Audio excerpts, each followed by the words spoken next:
ನಮಸ್ಕಾರ, ನೀವು ನೋಡ್ತಾ ಇದ್ದೀರಾ ಶ್ರೀ ಮಾರಿಕಾಂಬಾ ಡಿಜಿಟಲ್ ಟಿವಿ. ನಾನು ಸೃಷ್ಟಿ ನಾಯ್ಕ್. ಶಿರಸಿ ತಾಲೂಕಿನ ಬಂಕನಾಳ ಗ್ರಾಮದಲ್ಲಿ 3 ದಿನಗಳ ಕಾಲ ಭಕ್ತಿ ಸಂಭ್ರಮ ಮನೆ ಮಾಡಿತ್ತು. ಶ್ರೀ ಆಂಜನೇಯ ಸ್ವಾಮಿ ಹಾಗೂ ಪರಿವಾರ ದೇವರ ನೂತನ ದೇವಾಲಯ ಲೋಕಾರ್ಪಣೆ ಮತ್ತು ಪ್ರತಿಷ್ಠಾಪನಾ ಮಹೋತ್ಸವ ಭಕ್ತಿ ಭಾವದಿಂದ ನೆರವೇರಿತು. ವೈಭವದಿಂದ ನಡೆದ ವಿವಿಧ ಧಾರ್ಮಿಕ ಕಾರ್ಯಕ್ರಮಗಳಲ್ಲಿ ಸಾವಿರಾರು ಭಕ್ತರು ಭಾಗಿಯಾಗಿ ದೇವರ ಕೃಪೆಗೆ ಪಾತ್ರರಾದರು. ಶಿರಸಿ ತಾಲೂಕಿನ ಬಂಕನಾಳ ಗ್ರಾಮದಲ್ಲಿ ಶ್ರೀ ಆಂಜನೇಯ ಸ್ವಾಮಿ ನೂತನ ದೇವಾಲಯದ ಲೋಕಾರ್ಪಣೆ ಹಾಗೂ ಪರಿವಾರ ದೇವರ ಪ್ರತಿಷ್ಠಾಪನಾ ಮಹೋತ್ಸವ ಭಕ್ತಿ ಭಾವದಿಂದ ನೆರವೇರಿತು. ಪರಮ ಪೂಜ್ಯ ಅವಧೂತ ಶ್ರೀ ಕಲ್ಲೇಶ್ವರ ಸ್ವಾಮೀಜಿಯವರ ಕೃಪಾಶೀರ್ವಾದದೊಂದಿಗೆ ನಡೆದ ಈ ಧಾರ್ಮಿಕ ಕಾರ್ಯಕ್ರಮವು 3 ದಿನಗಳ ಕಾಲ ವೈಭವದಿಂದ ಜರುಗಿತು. ಕಾರ್ಯಕ್ರಮದ ಅಂಗವಾಗಿ ಗಣಪತಿ ಪೂಜೆ, ನಾಂದಿ, ಪುಣ್ಯಾಹ, ದೇವತಾ ಪ್ರಾರ್ಥನೆ, ಹೋಮ ಹವನ, ಯಾಗಶಾಲಾ ಪ್ರವೇಶ ಸೇರಿದಂತೆ ವಿವಿಧ ವೈದಿಕ ವಿಧಿವಿಧಾನಗಳು ನೆರವೇರಿದವು.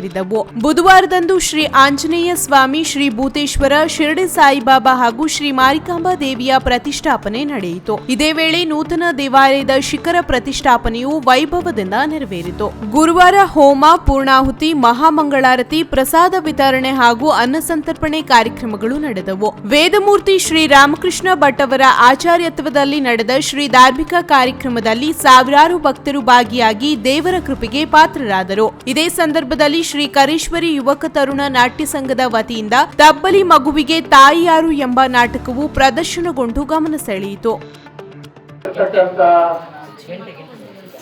ವಿನಾಯಕ್ ಅವರು, ದೇವರಾಜ್ ಅವರು ಮತ್ತು ಎಲ್ಲ ಕಮಿಟಿಯ ಅಧ್ಯಕ್ಷರು, ಪದಾಧಿಕಾರಿಗಳು ಜಳೆ ಸಂಸ್ಥಾ ಮಠಕ್ಕೆ ಆಗಮಿಸಿ ಆಹ್ವಾನ ಕೊಟ್ಟರು.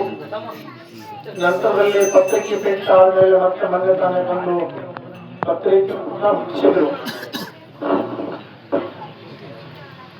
ಆ ಸಂದರ್ಭದಲ್ಲಿ ಹೇಳಿದ್ವಿ, ಯಾಕಂತಂದ್ರೆ ಹೋಮ ಮಾಡ್ತೇವೆ ಅಂದ್ರೆ ಕಲ್ಲನ್ನು ಕಡಿಯುವಾಗ ನಾವು ಏನ್ ಮಾಡ್ತೇವೆ,